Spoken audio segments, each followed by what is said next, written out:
Hello guys, अस्सलाम वालेकुम। Welcome to the channel. मेरा नाम है ज़ैनुल आबिदीन और आज की इस वीडियो में आपको करते हैं वेलकम।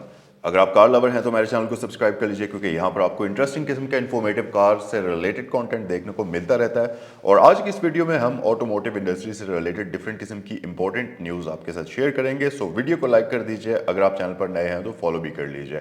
इसके अलावा अगर आप डिफरेंट कंटेंट्स देखना चाहते हैं तो आप मुझे इंस्टाग्राम, टिकटॉक या फेसबुक पर भी फॉलो कर सकते हैं। तमाम तर प्लेटफॉर्म्स के लिंक्स डिस्क्रिप्शन बॉक्स में मिल जाएंगे। तो चलें आज की वीडियो को हम स्टार्ट करते हैं। सो बेसिकली ये एक इंफॉर्मेटिव वीडियो होने वाली है, और क्योंकि हम इस वीडियो के अंदर ऑटोमोटिव इंडस्ट्री की डिफरेंट न्यूज़ को आपके साथ शेयर करेंगे, सो आज की वीडियो में सबसे पहली न्यूज़ जो है वो है किया पाकिस्तान की तरफ से। और आप लोगों के लिए एक गुड न्यूज़ है, ख़ास तौर पर उन लोगों के लिए जो अपनी बड़ी फैमिली के लिए एक बड़ी व्हीकल 11 सीटर व्हीकल ख़रीदने का सोच रहे थे। तो किया पाकिस्तान ने किया ग्रैंड कार्निवल का फेस लिफ्ट फोर्थ जनरेशन का पाकिस्तान के अंदर लॉन्च कर दिया है। इससे पहले आपने देखा था कि ग्रैंड कार्निवल पाकिस्तान में जब लॉन्च की थी तो उसके लॉन्च होने के कुछ अरसे के बाद एक फेसलिफ्ट पाकिस्तान में पहले भी आया था, और अब इस गाड़ी का सेकंड फेसलिफ्ट आ चुका है जो कि अब आपको पाकिस्तान में देखने को मिलेगा। लेकिन ये बात याद रखें कि अगर आप ग्रैंड कार्निवल अभी फेसलिफ्टेड वेरिएंट खरीदते हैं तो आपको CBU यूनिट मिलेगा।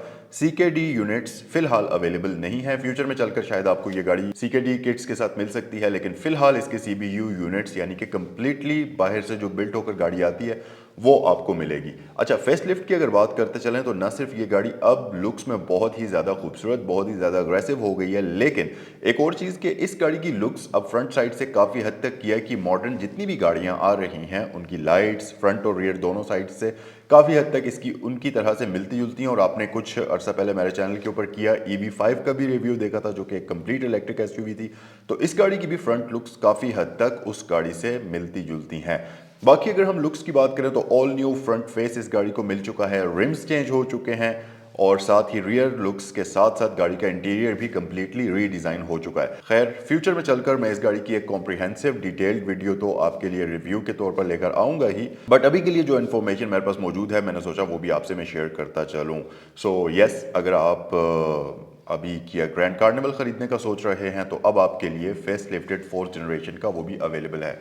अच्छा, प्राइस की बात करते चलें तो तकरीबन 1.7 करोड़ रुपए की इस गाड़ी की एक्स फैक्ट्री प्राइस रखी गई। और दूसरी बात ये कि क्योंकि ये गाड़ी 11 सीटर कैटेगरी के अंदर फॉल करती है और इसको एज अ कमर्शियल व्हीकल के तौर पर देखा जाता है, तो उसमें आपके लिए टैक्स में भी काफ़ी हद तक एग्जम्पशंस आपको मिलेंगी, तो उस चीज़ का भी आप फ़ायदा उठा सकते हैं। अच्छा जी, इसी चीज़ को हम कंटिन्यू करते हैं और अगली जो गुड न्यूज़ है वो है Hyundai की तरफ से। तो कुछ अर्सा पहले आपने मेरे चैनल के ऊपर एक वीडियो देखी थी जिसमें मैंने आपको बताया था कि किया ने स्पोर्टेज का एक ब्लैक एडिशन लॉन्च किया है। और आजकल वैसे ट्रेंड भी चल रहा है कि डिफरेंट कंपनीज, क्योंकि ऑब्वियसली पाकिस्तान के अंदर गाड़ियों की इन गुज़श्ता दिनों में सेल्स काफ़ी हद तक ड्रॉप हुई हुई हैं और काफ़ी सेल्स कम हुई हुई हैं, तो डिफरेंट कंपनीज डिफरेंट ऑफर्स दे रही है अपने कस्टमर्स को अट्रैक्ट करने के लिए। तो कुछ अर्सा तो नहीं, खैर काफ़ी टाइम ही हो गया, किया ने स्पोर्टेज का ब्लैक एडिशन लाया था।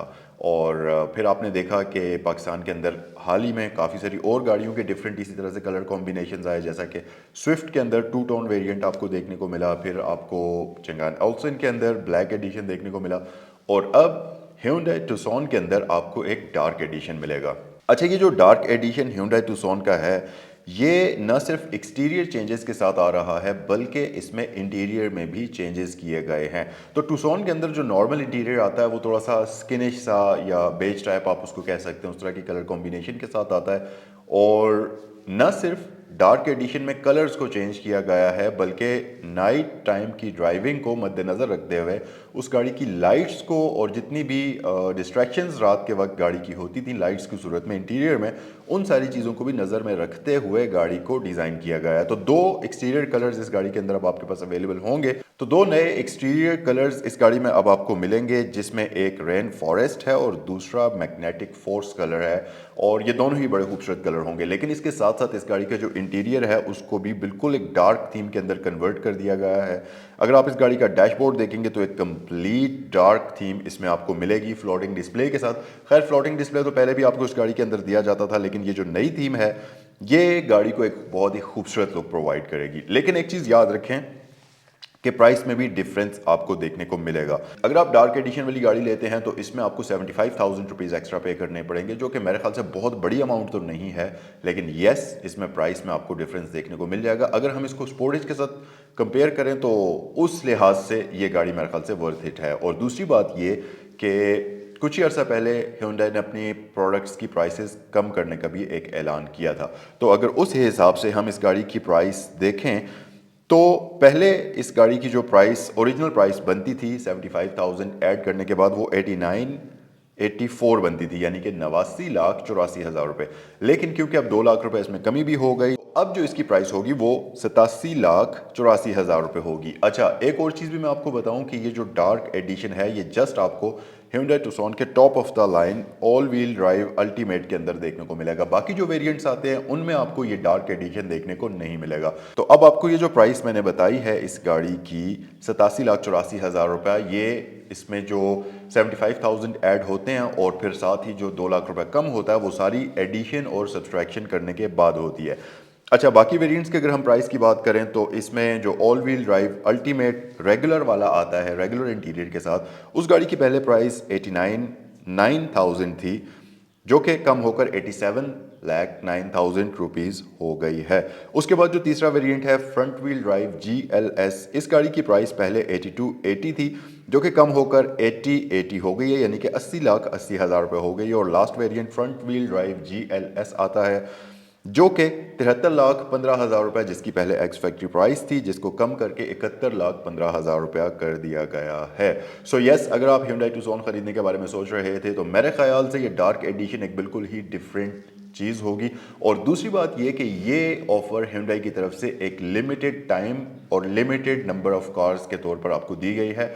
तो ऐसा नहीं है कि डार्क एडिशन आपको हर वक्त मिलेगा, ये लिमिटेड नंबर्स आपको मिलेंगे और कुछ इस तरह से ये चीज़ काम करेगी। लेकिन मेरे ख्याल से ये लिमिटेड नंबर्स वाला तो एक गिमिक ही है, क्योंकि स्पोर्टेज के टाइम पर भी ये वाला स्टेटमेंट थी कि Sportage black edition limited numbers के अंदर आएगी, लेकिन ब्लैक एडिशन अभी भी आपको मार्केट में देखने को मिल जाती है। तो ये लिमिटेड नंबर्स वाला तो मेरे ख्याल से एक थोड़ा सा ज़्यादा हाइप क्रिएट करने के लिए बात फैलाई हुई है। लेकिन यस, अगर आप Hyundai Tucson खरीदने का सोच रहे थे तो डार्क एडिशन मेरे ख्याल से एक सबसे बेस्ट ऑप्शन हो सकती है आपके लिए, जो अभी बिल्कुल, एक तो व्हीकल भी बिल्कुल नई होगी, फिर दूसरी बात यह कि बाकी जो Tucson है उनसे ये गाड़ी दिखने में भी डिफरेंट लगेगी और आपको चलाने का भी मजा आएगा। अच्छा गाइस, नेक्स्ट जो न्यूज़ आपके साथ में शेयर करने लगा हूँ ये है अलार्मिंग न्यूज़, और ख़ास तौर पर उन लोगों के लिए है जिनकी गाड़ियां हैं इस्लामाबाद रजिस्टर्ड।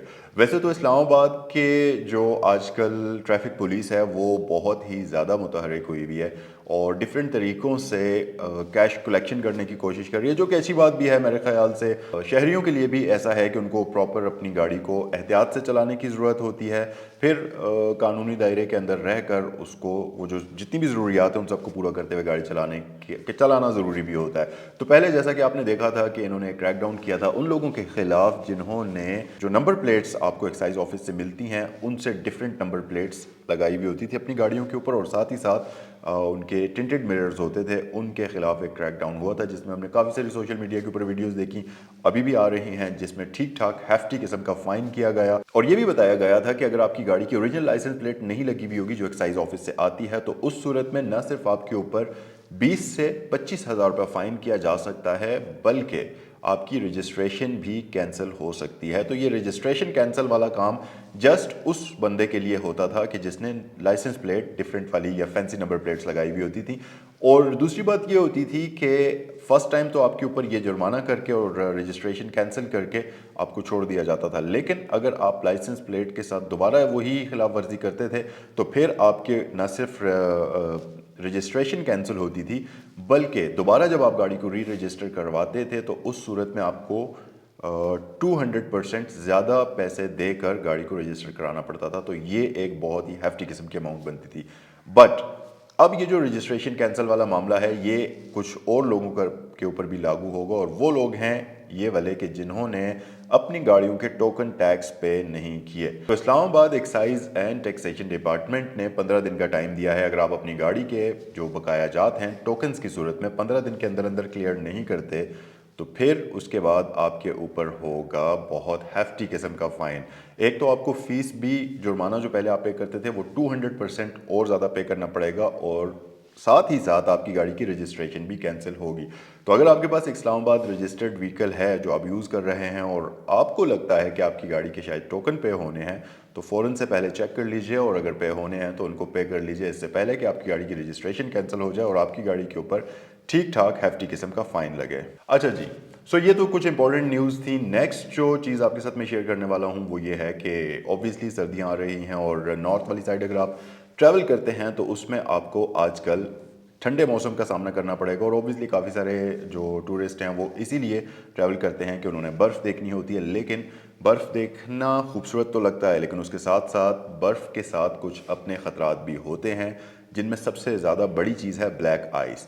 ब्लैक आइस क्या चीज़ होती है? आप लोगों के माइंड में ये क्वेश्चन तो आ रहा होगा, और ये किस लिए लोगों के लिए ख़तरनाक है और गाड़ियों के लिए किस तरह से ख़तरनाक है।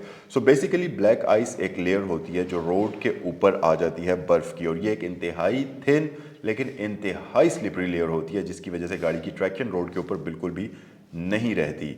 अच्छा, ये काम इस तरह करती है, इसके साथ दो तीन चीज़ें मिलकर काम करती हैं। फॉर एग्जांपल, अगर आप गाड़ी चला रहे हैं प्लेन रोड पर, लेकिन क्योंकि प्लेन रोड पर तो आपको ऑब्वियसली ना उतराई है, ना चढ़ाई है, ना ब्रेक यूज़ करनी पड़ेगी, तो आप बड़े आराम से गाड़ी चला सकते हैं। लेकिन पहाड़ी इलाकों में आपको कॉन्टीन्यूसली ब्रेक प्रेस करनी होती है, कॉन्टीन्यूसली एक्सेलरेटर प्रेस करना होता है, और कॉन्टीन्यूसली आपको गाड़ी को टर्न करना होता है, जिसकी वजह से आपको नॉर्मल रोड के मुकाबले में ज़्यादा ट्रैक्शन चाहिए होती है रोड के ऊपर स्टेबल रहने के लिए। और इस चीज़ को सबसे ज़्यादा डेंजरस बना देती है ब्लैक आइस, जो कि रोड के ऊपर अक्सर जमी हुई होती है, और उन जगहों पर जहाँ पर ख़ासतौर पर चांसेस हैं बर्फ़ लगने के, जैसा कि अगर आप मरी जाते हैं, नतिया गली जाते हैं, और इसके साथ साथ अगर आप नारान वाली साइड जाते हैं तो वहाँ पर ये चीज़ बहुत ज़्यादा आपको देखने को मिल सकती है। अच्छा, उस केस में नंबर वन ये है कि आप अपनी गाड़ी के साथ स्नो चेन्स रखें, जो कि अगर आप जैसे ही किसी ऐसे इलाके में दाखिल हों जहाँ पर बर्फ़बारी हो रही है, रोड के ऊपर ऑलरेडी बर्फ़ पड़ी हुई है और आपको लगता है कि स्लिपरी रोड हो सकता है, तो आप अपने साथ स्नो चेन्स ज़रूर रखें, जाते ही साथ लेकर जाएं। क्योंकि अगर आप वहाँ जाकर स्नो चेन्स ख़रीदते हैं या उन लोगों से रेंट पर लेते हैं तो आपको ठीक ठाक महंगी एक्सपेंसिव देते हैं, और वो क्योंकि स्नो चेन्स ऑलरेडी यूज़ हो रही होती हैं पहले से व्हीकल्स के अंदर, तो इतनी ज़्यादा वो ट्रस्टेबल भी नहीं हो, तो उनसे बेहतर है कि आप अपनी स्नो चेन्स अपने साथ गाड़ी में रखें। दूसरी बात यह कि पहाड़ी इलाकों में जाने से पहले अपनी गाड़ी की प्रॉपर तरीके से ब्रेक्स चेक कर लें, ताकि आपको कोई भी किसी किस्म का प्रॉब्लम ना हो। और मेन चीज़ ये कि अपनी गाड़ी के टायर्स ज़रूर चेक कर लें। टायर्स अगर आपकी गाड़ी के चेंज होने वाले हैं तो मेक श्योर कर लें कि अपनी गाड़ी के टायर्स चेंज करवा लें, क्योंकि टायर्स भी एक बड़ी वजह होती है गाड़ी की स्लिप करने में। तो यस, अगर आपकी गाड़ी के टायर्स चेंज होने वाले हैं तो उनको चेंज कर लीजिए। इसके साथ साथ पहाड़ी इलाकों में ड्राइव करते हुए वैसे भी बंदे को केयरफुल रहना चाहिए, क्योंकि नॉर्मल इलाकों से यहाँ पर थोड़ा ख़तरा ज़्यादा होता है। लेकिन अगर आप आइस या बर्फ़ वाली सूरत में इन इलाकों में सफ़र कर रहे हैं तो फिर एक्सेसिव स्पीड, ओवर स्पीडिंग करने से गुरेज करें, बार बार एक्सेलरेट करने से गाड़ी को गुरेज करें, और कोशिश करें कि एकदम से गाड़ी को ना उठाएं। वो जैसे होता है कि हम एकदम से गाड़ी को एक्सेलरेट करते हैं और फिर फ़ौरन से गाड़ी को ब्रेक करते हैं, तो उस तरह के हालात में गाड़ियों को डालने से गुरेज करें, जिसकी वजह से आप के लिए कोई भी ख़तरा हो सकता है। तो ये थी जी आज की इन्फॉर्मेटिव वीडियो। आई होप कि ये वीडियो आपको पसंद आई होगी। कमेंट सेक्शन में अपनी राय से ज़रूर आगाह करें। अगर ये वीडियो पसंद आई हो तो इसको लाइक ज़रूर करें, अपने दोस्तों के साथ शेयर करें। नेक्स्ट वीडियो में आपसे मिलते हैं। सलाम अलैकुम।